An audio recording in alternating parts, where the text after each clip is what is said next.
सभी को जय श्री कृष्ण। सच्चिदानंद रूपाय विश्वोपत्यादि हेतवे तापत्रय विनाशाय श्री कृष्णाय वयम नमः। अ, पिछले पिछले सत्र में हमने तृतीय अध्याय के 40 तक श्लोकों का अध्ययन किया था, उनके बारे में विवेचना करी थी।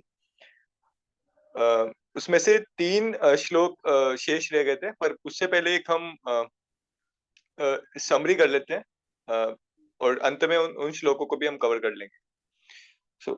समरी के अंदर हम वैसे तो भैया ने ऑलमोस्ट जो जो इनिशियल जो आधा पूरा चैप्टर है उनको अच्छी तरह से एक्सप्लेन कर दिया है, उसमें कुछ भी शेष नहीं रहता है मेरे अकॉर्डिंग टू।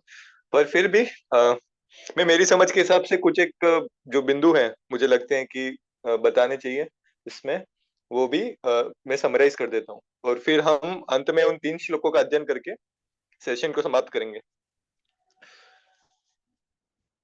सबसे सबसे जो पहला श्लोक है, जो अर्जुन जो दुविधा में है, भगवान को पूछते हैं कि कोई भी एक मार्ग भगवान मुझे बताइए जिससे मैं अ, जिससे मेरा मन क्लियर हो जाए कि मुझे क्या करना चाहिए। तो भगवान बोलते हैं लोकेस्मिन द्विविधा निष्ठा पुरा प्रोक्ता मया नघ ज्ञान योगेन सांख्यानाम कर्म योगेन योगिनाम।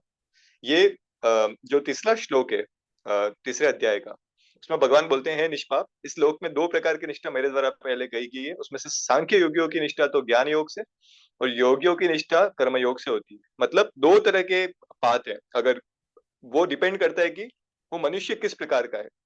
अगर कोई मनुष्य कर्म में विश्वास रखता है तो वो कर्म योग करेगा, और यदि कोई मनुष्य ज्ञान योग ध्यान में विश्वास रखता है, मेडिटेशन में विश्वास रखता है, तो फिर वो आत्मा इनवर्ड होकर कर आत्मा पे ध्यान केंद्रित करके भगवान का अनुभव करेगा। तो ये 2 अलग अलग मार्ग है। इसके पश्चात दूसरे श्लोक में चौथे श्लोक में भगवान कहते हैं न कर्मणा मनारंभा नैष्कर्म्यम पुरुषोश्रुते न च सन्न्य सनादेव सिद्धिम समधिगच्छति। मनुष्य न तो कर्मों का आरंभ किए बिना निष्कर्मता को यानी योग निष्ठा को प्राप्त होता है। मतलब आप कर्मों का अगर प्रारंभ नहीं करोगे तो आप ना तो योग निष्ठा को प्राप्त कर सकते हो, मतलब ना तो आप कर्म योग को प्राप्त कर सकते हो, और ना ही आप सांख्य निष्ठा को मतलब आत्म ज्ञान योग को प्राप्त कर सकते हो। दोनों अगर बिना कर्म के दोनों की ही प्राप्ति संभव नहीं है, क्योंकि सभी मनुष्यों का यहाँ पे इस मृत्यु लोक में जन्म हुआ है तो किसी न किसी प्रारब्ध के वश हुआ है। जैसे हमारे यहाँ पर मनुष्यों में 4 वर्ग कहे गए हैं, ब्राह्मण, क्षत्रिय, वैश्य और शूद्र। तो चारों वर्गों के अंदर जो भी हमारा जन्म होता है, हमारे अलग अलग जो भाव होते हैं उस भाव में स्थिति के कारण होता है। यदि हमें हमें सात्विकता की प्रधानता है तो हमारा अलग कुल में जन्म होगा, रजस की प्रधानता है तो अलग कुल में जन्म होगा, और अगर तामस भाव की प्रधानता है तो हमारा अन्य कुल में जन्म होगा। तो अलग अलग प्रकार के परिवार में हमारा जन्म इसलिए होता है क्योंकि इससे पहले जो जन्म हमारा था उस समय मृत्यु के समय हमारे हमारे चित्त में कौन सा भाव स्थित था, उस भाव के अकॉर्डिंग हमारा मृत्यु का जन्म और मृत्यु का जो भी हमारे पहले के कर्म हैं उसके अकॉर्डिंग हमारे मृत्यु का जन्म और मृत्यु का जो जन्म का परिवार और जन्म का समय निश्चित होता है, और उसके अकॉर्डिंग हमारी पूरी लाइफ चलती है। उसमें हमारे शास्त्रों के अंदर अनुसार 3 चीजें महत्वपूर्ण कही गई हैं कि प्रारब्ध के अनुसार क्या होता है, प्रारब्ध के अनुसार हमारा जन्म होता है, प्रारब्ध के अनुसार ही हमारी मृत्यु होती है, और प्रारब्ध के अनुसार ही हमारा विवाह होता है। ये तीनों चीजें प्रारब्ध के द्वारा पूरी तरह से कंट्रोल्ड होती हैं। तो और भी बहुत सी चीजें होती हैं जो प्रारब्ध निर्धारित करता है, पर इसका अर्थ ये नहीं है कि पूरा ये सिमुलेशन फिक्स है पहले से कि प्रारब्ध जो लिखा हुआ है उसके अकॉर्डिंग ही होगा, ऐसा नहीं होता है। अगर हम भगवान के बताए हुए मार्ग पे चलते हैं, तो अगर भगवान की शरणागति करते हैं तो हम हमारे प्रारब्ध से उठ करके ऐसा कर्म कर सकते हैं जो हमें मुक्ति की ओर प्रशस्त करते हैं।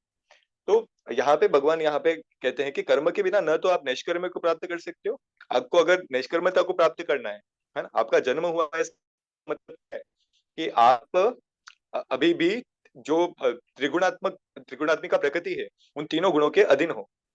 इसलिए आपका जन्म हुआ है। अगर आप उनके अधीन नहीं होते तो आपका जन्म ही नहीं होता, आपको निर्वाण हो जाता, आपको मोक्ष हो जाता।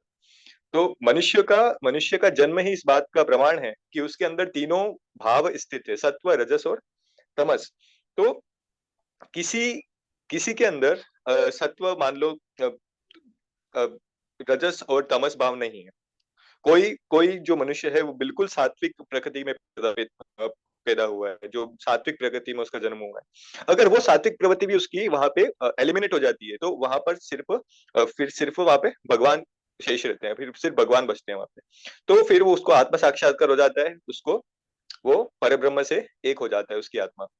तो इस प्रकार हम कई संतों में देख सकते हैं जो जिन्होंने इस प्रकार से जन्म लिया। जैसे इससे पहले भैया ने बताया, रमन महर्षि हो गए, है ना, और अपने नीम करोली बाबा हो गए। तो ये लोग जो थे, उन उनका जन्म इसलिए हुआ क्योंकि उनके कुछ ना कुछ पहले के प्रारब्ध थे। परंतु जन्म के बाद में उन्होंने ऐसी तपस्या करी, और उस तपस्या से उनका जो वो एक बॉन्डेज था, जो सत्व का था, वो भी सत्व वाला बॉन्डेज भी उनका खत्म हो गया। और वो खत्म होने से उनको आत्म साक्षात्कार हो गया, और फिर वो निर्वाण की स्थिति में आ गए।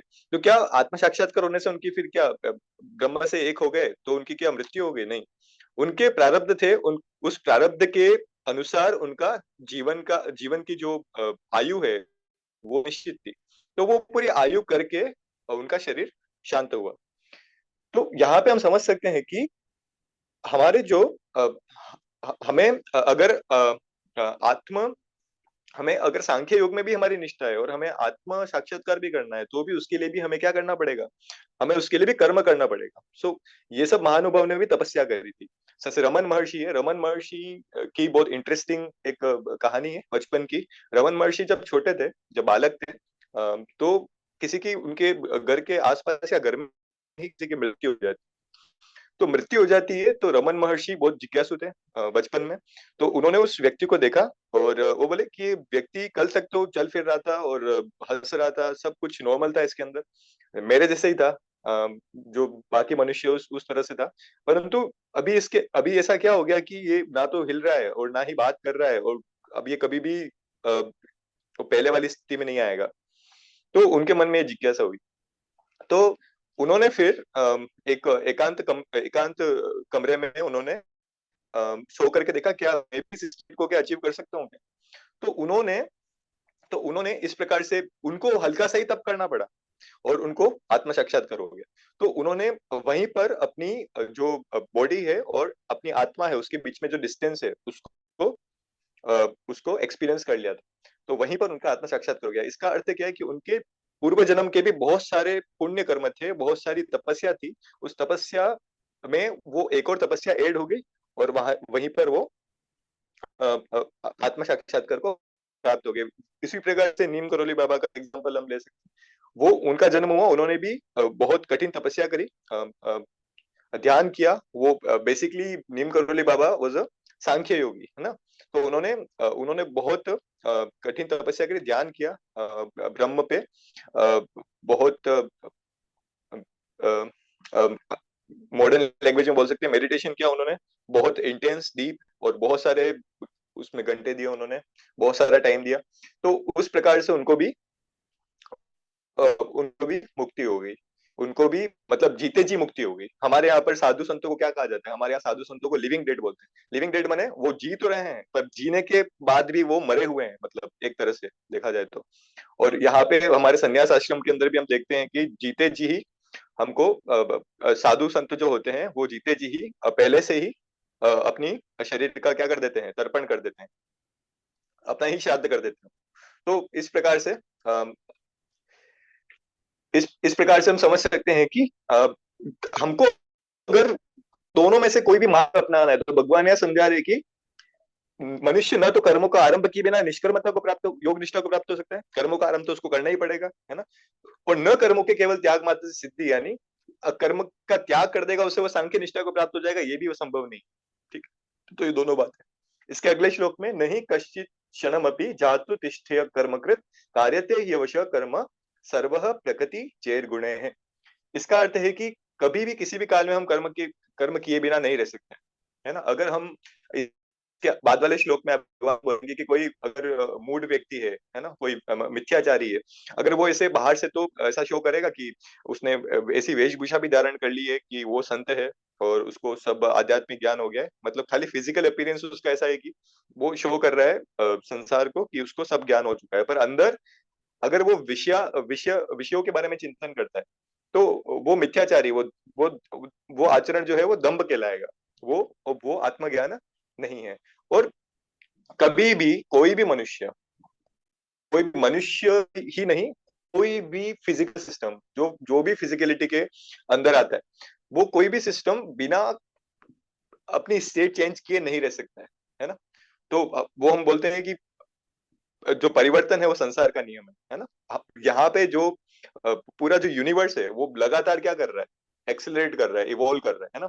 अभी जो मॉडर्न थ्योरीज है फिजिक्स के अंदर वो क्या बोलती हैं कि बिग बैंग हुआ तो पहले क्या था, हॉट डेंस जो अपना ग्लूऑन क्वार्क ग्लूऑन प्लाज्मा था सबसे पहले, उसके बाद में धीरे धीरे उसका एक्सपांशन हुआ, एक्सपांशन से क्या बने, धीरे धीरे एलिमेंट्स बने, सब एटॉमिक पार्टिकल्स बने, फिर उनसे एलिमेंट्स बने और धीरे धीरे फिर जो हमारी प्रेजेंट कंडीशन है, सिचुएशन जो यूनिवर्स की, वो इसने अचीव करी। फिर यहाँ से क्या आ रहा है, यहाँ से वो लगातार एक्सपांड ही हो रहा है, यहाँ से लगातार वो एक्सिलरेट हो रहा है बाहर की तरफ। तो ऐसे थ्योरीज ऐसा मानते हैं कि इसके बाद में वो क्या होगा, वो वापस से बिग क्रंच होगा और वापस से वो सिंगुलरिटी के अंदर आ जाएगा।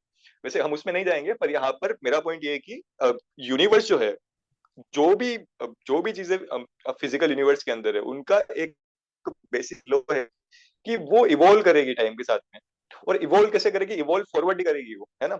जैसे हमारे यहाँ पे सनातन धर्म के अंदर क्या बोलते हैं, हमारे यहाँ पे 4 युग होते हैं, 4 युग होते हैं। सबसे पहला युग क्या होता है, सतयुग होता है। सतयुग के बाद में वो उसका थोड़ा इवोल्यूशन होता है सतयुग का, और फिर क्या आता है, सतयुग के बाद में आता है त्रेता, फिर द्वापर, फिर कलयुग, ऐसे करके ये इवोल्यूशन होता है। फिर वापस से वो युग वापस से स्टार्ट होता है, फिर कलयुग के बाद वापस से सतयुग आता है। तो इस प्रकार से बहुत बड़ी बड़ी टाइम स्केल्स है हमारे यहाँ पे। तो हम बोलते, हमारे यहाँ ऐसा कहा जाता है कि 1000 जो चतुर्युग होते हैं, 1000 चतुर्युग, 1000 चतुर्युग होते हैं, वो मिलकर के एक कल्प बनाते हैं। और एक कल्प की जो समयावधि होती है वो कितनी होती है, 4 अरब 32 करोड़ साल।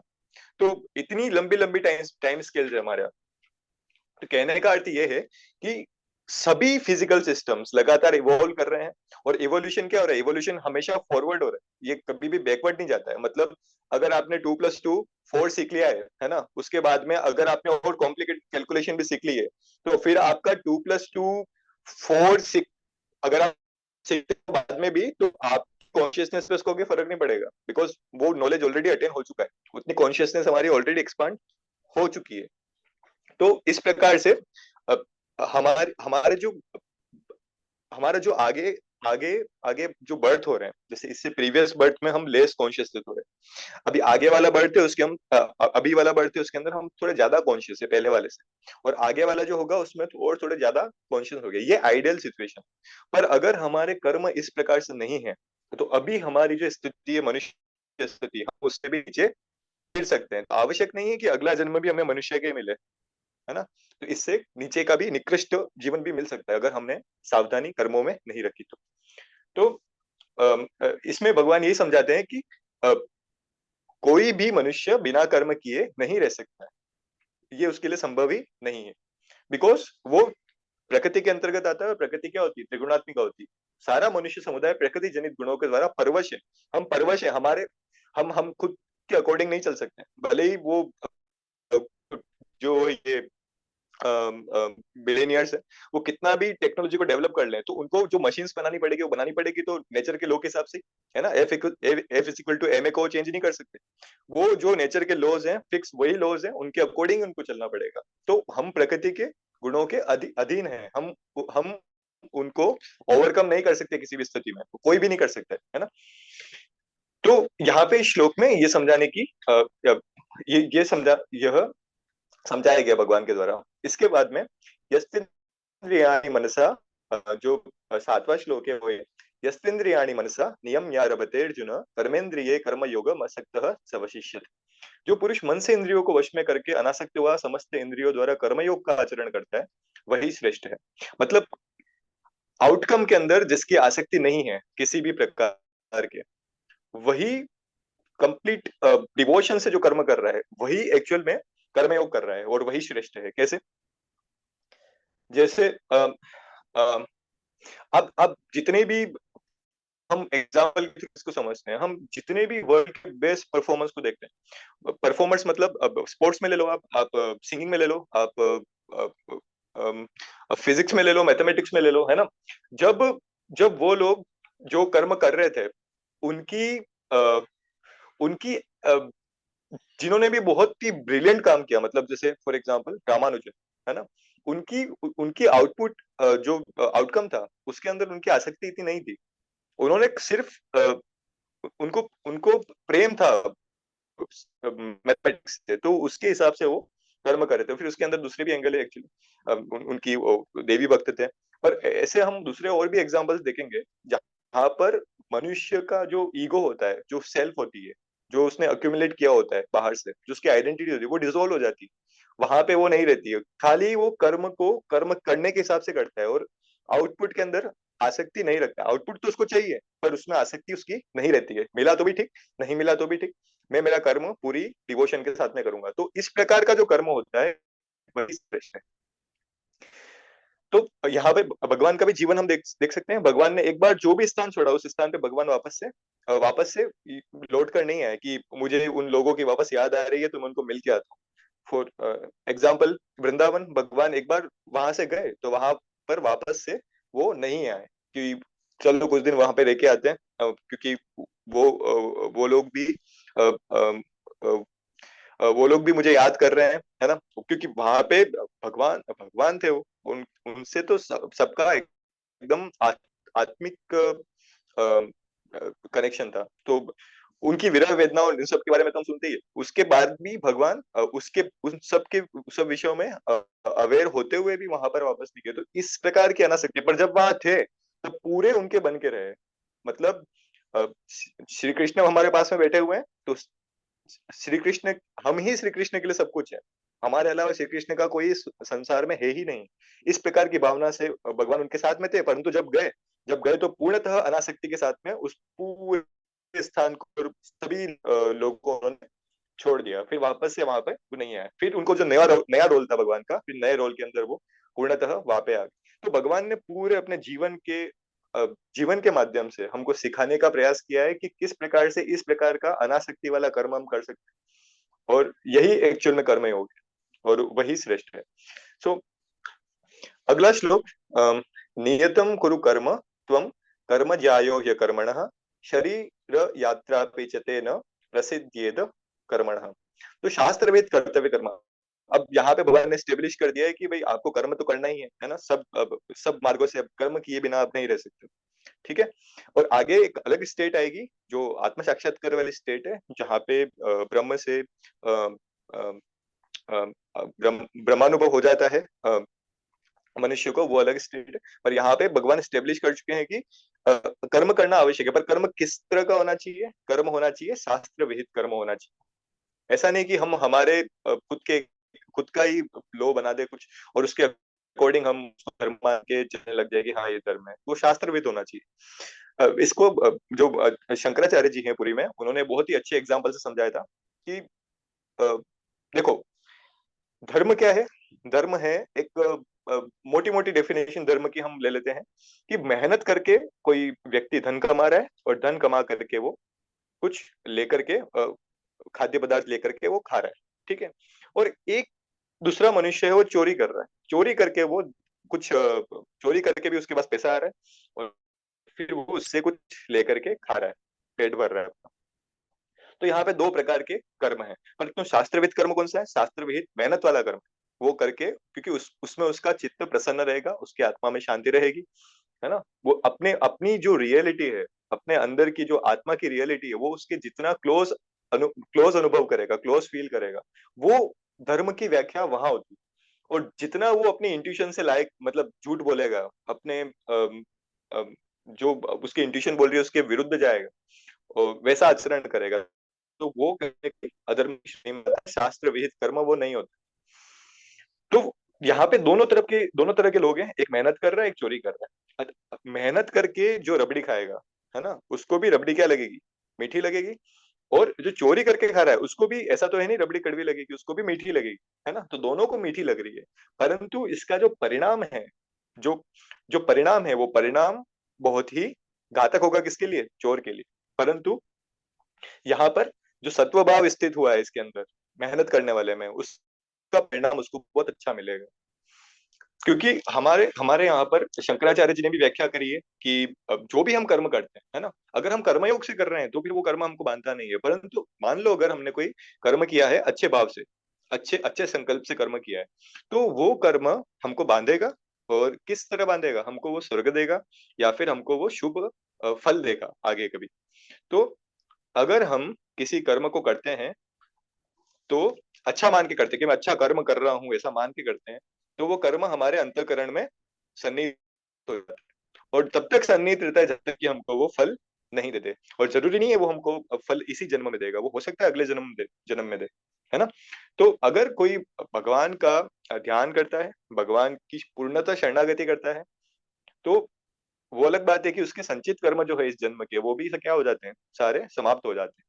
परंतु जो सामान्य मनुष्य है जो इस प्रकार नहीं आचरण करता है, तो उसके अंदर ये कर्म सन्निहित रहते हैं। और अच्छा कर्म अगर सन्निहित है उसके अंदर तो उसको अच्छा फल देगा, और बुरा कर्म सन्निहित है तो उसको बुरा बुरा फल देगा।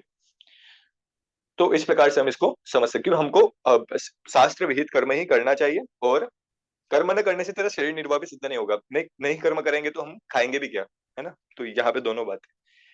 यज्ञार्थात् कर्मणो न्यत्र लोकोयम कर्म बंधनः तदर्थम कर्म कौन्तेय मुक्त संग समाज। यज्ञ के निमित्त किए जाने वाले कर्मों के अतिरिक्त दूसरों कर्मों में लगा हुआ ही यह मनुष्य समुदाय कर्मों से बनता है। इसलिए हे अर्जुन, तो आसक्ति से रहित होकर यज्ञ के निमित्त ही बलिभाति करते हुए कर्म कर।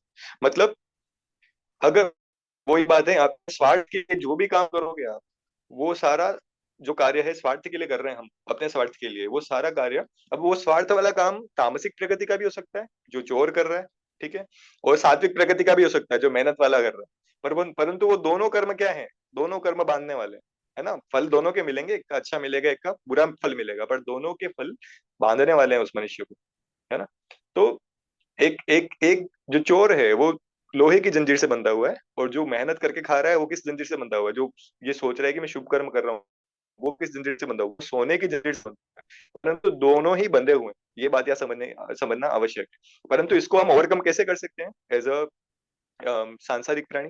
हम इसको ओवरकम कर सकते हैं स्वार्थ से ऊपर उठ के, कि हम जो कर्म कर रहे हैं हम हमारे स्वार्थ के लिए नहीं कर रहे हैं, हम वो परहित के लिए कर रहे हैं, मनुष्य समुदाय के कल्याणों के लिए कर रहे हैं, समस्त लोगों के कल्याण के लिए कर रहे हैं। तो अगर इस प्रकार से हम खुद की आसक्ति से ऊपर उठ के दूसरों के लिए, दूसरों के हित के लिए कर्म करेंगे, तो हम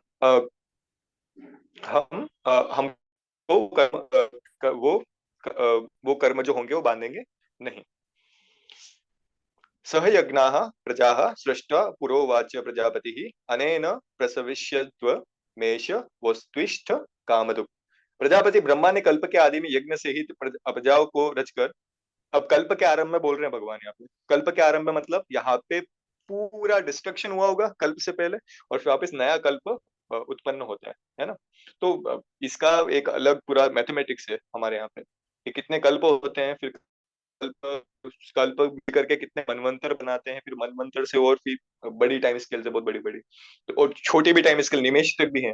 तो हमको ये समझना है कि ये जो लॉज हैं वो इटर्नल लॉज है। ये कोई अभी 1500 2000 साल पहले के नहीं बने हुए, है ना। तो ये सारे ये इसके माध्यम से भगवान ये बोल रहे हैं कि ये जो बातें वो बता रहे हैं हम, वो एक तरह से इटर्नल ट्रूथ है। और उसके अकॉर्डिंग अगर हम आचरण करते हैं, हम यज्ञ करते हैं, तो यज्ञ करके हम वृद्धि को प्राप्त होंगे, यज्ञ से हमको इच्छित हमारा भोग फल मिलेगा। नेक्स्ट श्लोक। देवान भावयता नेन ते देवा भावयन्तु वः परस्परम भावयन्तः श्रेयः परम वाप्स्यथ।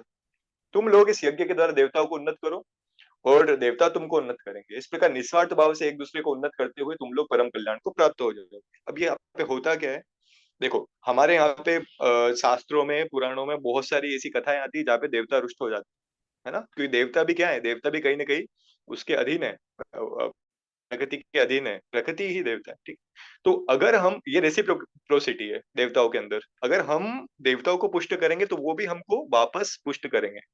मतलब अगर हम अच्छा आचरण करेंगे उनके साथ में, अगर हम सम्मान करते हैं हर तत्व का, पंच तत्वों का, जैसे वायु का अगर हम सम्मान करते हैं, उसको प्रदूषित नहीं करते, हम जल का सम्मान करते हैं, उसको प्रदूषित नहीं करते, उसका मतलब उनको आदर करते हैं, उनकी पूजा करते हैं, प्रार्थना करते हैं, तो हमको वापस से वो शुभ फल, हमको शुभ फल प्रदान करेंगे। ये रेसिप्रोसिटी है।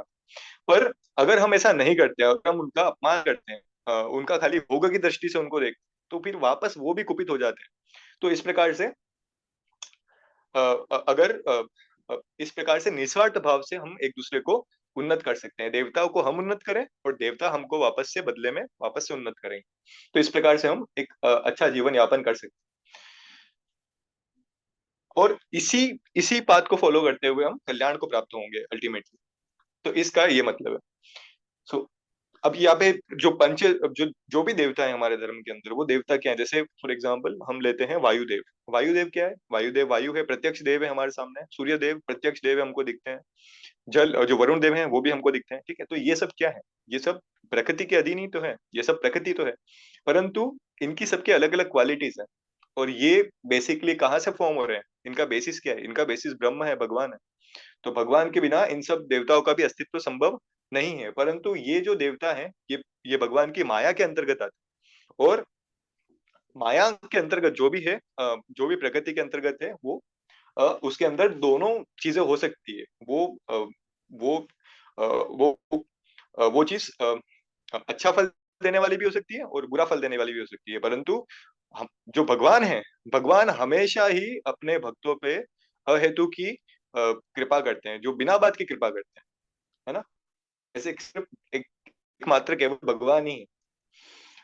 तो इस श्लोक का ये अर्थ है यहाँ पे। इष्टान भोगान ही वो देवा दास्यन्ते यज्ञ भाविताः ते दत्तान प्रदायेभ्यो यो भुंक्ते स्तेन एव स। यज्ञ के द्वारा बढ़ाए हुए देवता तुम लोगों को बिना मांगे इच्छित भोग निश्चय देते रहेंगे। इस प्रकार उन देवताओं के द्वारा दिए हुए भोगों को जो पुरुष अ, जो पुरुष उनको बिना मांगे स्वयं भोगता है, वह चोर है। यहाँ पे यज्ञ की इंपोर्टेंस बता रहे हैं कि प्राचीन काल से लेकर के अभी तक जो भी हमको अलग अलग जो मनोरथ होते थे, उसके अकॉर्डिंग लोग यज्ञ करते थे। जैसे राजा दशरथ ने पुत्रेष्टि यज्ञ किया था, तो उनके फलस्वरूप स्वयं भगवान नारायण ने उनके घर में जन्म लिया था। तो इस प्रकार से अलग अलग मनोरथ से कोई किसी अस्त्र शस्त्र को प्राप्त करने के लिए यज्ञ करता था, कोई किसी सिद्धि को प्राप्त करने के लिए यज्ञ करता था, या तो फिर कोई अ, किसी मानसिक सिद्धि के लिए यज्ञ करता था। तो अलग अलग मनोरथ के हिसाब से अलग अलग यज्ञ करते थे। तो यज्ञों के माध्यम से उनको अलग अलग इच्छित भोग फल प्रदान होते थे। और अगर हम यज्ञ नहीं करते हैं, इसमें इस श्लोक में यह क्या कहा गया है, अगर हम उनको किसी जो देवता है उनको हम उनका ड्यू क्रेडिट जो है वो नहीं देते हैं, तो फिर हम चोर हैं। हम उसको हम उसको अगर ग्रेटिट्यूड की भावना से हम उसको अ, उनको प्रणाम नहीं कर रहे हैं, तो फिर जो हम भोग कर रहे हैं जो भी, तो हम एक चोर की भांति व्यवहार कर रहे हैं। ऐसा हमें नहीं करना चाहिए। अगला श्लोक बहुत इंपॉर्टेंट है और इसके अंदर बिल्कुल एक प्रैक्टिकल बात लिखी हुई है जो हमको हमारे जीवन में उतारनी चाहिए। क्या चीज है वो? यज्ञ शिष्ट शिष्टाशीन संतो मुच्यन्ते सर्व किल विषय है, भुंजते ते त्वगम पापा ये पचन्त्यात्म कारणात्। यज्ञ से बचे हुए अन्न को खाने वाले पुरुष, श्रेष्ठ पुरुष सभी पापों से मुक्त हो जाते हैं। यहाँ पे बहुत बड़ी बात लिखी हुई है। इसका क्या अर्थ है? देखो, अगर हमने भगवान को प्रसाद लगाया, भोग धराया भगवान को, और फिर हमने जो खाया वो प्रसाद है, ठीक है। यज्ञ क्या होता है? अब इसको बिल्कुल प्रैक्टिकल वे में अगर कैसे समझ सकते हैं हम। अब जैसे किसी व्यक्ति ने कोई खाना बनाया, खाना बनाया बहुत लोगों के लिए, 10-12 लोगों के लिए उसने खाना बनाया, और खाना बना करके उसने निस्वार्थ भाव से बनाया था वो खाना। तो वो पहले क्या करेगा? पहले सबको वो भोजन सबको खिलाएगा। तो सबने भोजन जब खा लिया, जब वो इंश्योर कर लेगा कि सबने भोजन खा लिया है, अब मुझे भोजन करना है, तो तब वो जो भोजन खा रहा है, वो जो भोजन है, वो हमारी सनातन संस्कृति में क्या बोलते हैं उसको? अंत में किए गए भोजन को महाप्रसाद बोलते हैं। और महाप्रसाद में बहुत शक्ति होती है। वो बहुत आत्मा को संतुष्ट करने वाला, हमें शांति देने वाला और हमारे शरीर को बहुत अधिक पुष्ट करने वाला होता है। तो इस प्रकार से जो यज्ञ शिष्टाशिन, मतलब जो यज्ञ के में जो प्रसाद बचता है, अगर उसको हम खाते हैं, यज्ञ से बचे हुए अन्न को हम खाते हैं, तो उससे हमारे हम सभी पापों से मुक्त हो जाते हैं और हमारा चित्त शुद्ध होता है। इसका अर्थ ये है। तो हमारे घर में हम देखते हैं, यहाँ पे एक थोड़ा एग्जाम्पल मुझे तो प्रैक्टिकल लगता है। हम देखते हैं कि जो भी हमारे घर में मातृशक्ति है, माता है, बहनें हैं, वो क्या करते हैं, वो पहले खाना बना करके घर के सभी सदस्यों को खिलाते हैं, फिर अंत में वो खाते हैं। तो हम लॉन्जिविटी अगर देखते हैं, जो लाइफ एक्सपेक्टेंसी देखते हैं फीमेल्स की, वो मेल से क्या होती है, वो ज्यादा होती है, बिकॉज उनका पूरा जीवन ही ऐसा ही होता है। तो मातृशक्ति में जो करुणा होती है, उसके चलते वो क्या करते हैं, दूसरों को पहले भोजन कराते हैं, उसके बाद में वो अंत में भोजन करते हैं। तो वो महाप्रसाद की शक्ति है। तो यहाँ पे हम बिल्कुल इसका प्रैक्टिकल जो उदाहरण है वो देख सकते हैं। तो इस प्रकार से हमको, ये मातृशक्ति की बात नहीं है, इस प्रकार से हमको भी करना चाहिए। जो भी चीज हो, पहले हमको यज्ञ करना चाहिए उसका, और यज्ञ के बाद कुछ बच जाए तो बचा हुआ अन्न हमको खाना चाहिए। वो हमारी आत्मा को अधिक पुष्ट करता है। इसके बाद में अगला श्लोक, अन्नात् भवन्ति भूतानि पर्जन्यादन्न संभवः यज्ञात् भवति पर्जन्यो यज्ञः कर्म समुद्भवः कर्म ब्रह्मोद्भवं विद्धि ब्रह्माक्षर समुद्भवं तस्मात् सर्वगतं ब्रह्म नित्यं यज्ञे प्रतिष्ठितम्। संपूर्ण प्राणी अन्न से उत्पन्न होते हैं। हमारा जो शरीर है, ये भी अन्न से उत्पन्न हुआ है ना।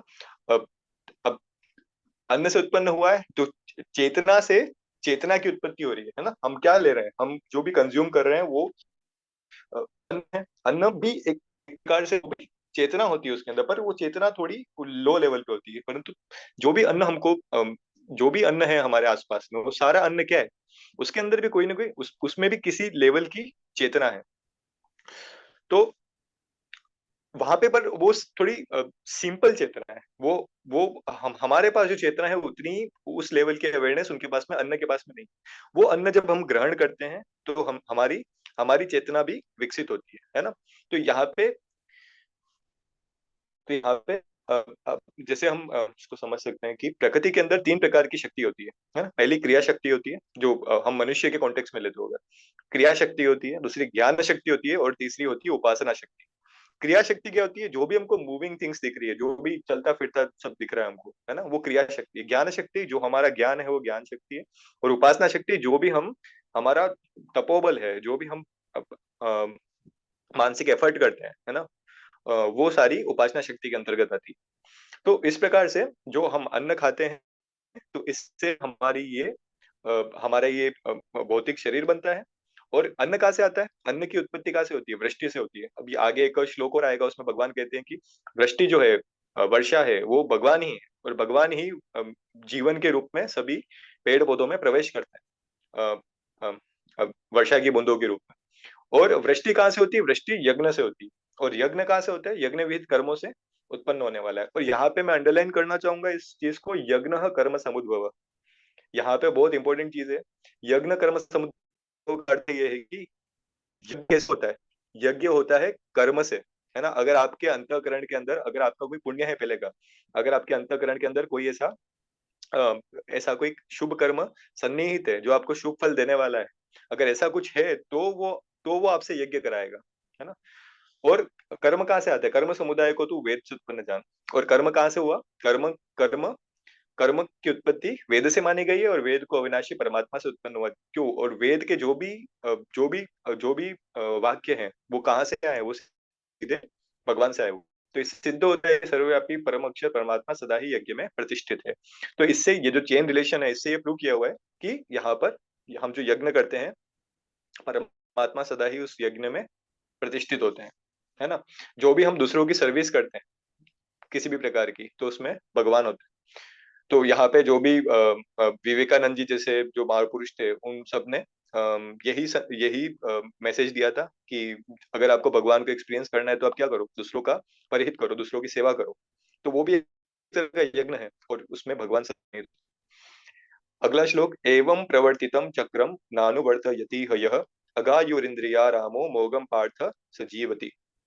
हे पार्थ, जो पुरुष इस लोक में इस प्रकार परंपरा से प्रचलित सृष्टि चक्र के अनुकूल नहीं बरतता, अर्थात अपने कर्तव्य का पालन नहीं करता, वह इंद्रियों द्वारा भोगों में रमण करने वाला पापाई हो जाता है। मतलब वही खुद की थ्योरीज बना करके जो अपने अकॉर्डिंग जीते हैं, जो ये सब में नहीं मानते है ना, और जो प्रकृति के जो नियम है उसके विरुद्ध जाता है, उसका सर्वनाश हो जाता है। ये हम देख चुके हैं। अ, जैसे रावण का एग्जाम्पल है, बहुत फेमस एग्जाम्पल है। उसने क्या किया, उसने प्रकृति के नियमों के विरुद्ध सब आचरण किए और उसका सर्वनाश हो गया, है ना। तो फिर वह इंद्रियों के द्वारा भोगों में रमण करने वाला पापायु पुरुष व्यर्थ हो जाता है। तो जिस प्रकार से रावण की जो अंत गति हुई, उस प्रकार से उस प्रकार से अ, अ, उस एग्जाम्पल से हम समझ सकते हैं कि किस प्रकार अगर प्रकृति के नियमों के विरुद्ध अगर कोई व्यक्ति चलता है तो किस प्रकार से वो नष्ट हो जाता है। इसका सीधा सीधा एग्जाम्पल है कि अगर कोई व्यक्ति जिद पे अड़ता है कि दिन में सब काम करते हैं, मैं दिन में सोऊंगा और रात में मैं काम करूंगा, तो उसकी शरीर, उसकी जो बायोलॉजिकल क्लॉक है वो डिस्ट्रॉय हो जाएगी उस जिद से, उस हट से। और एक समय के बाद में उसको तरह तरह की व्याधियां हो जाएगी, है ना।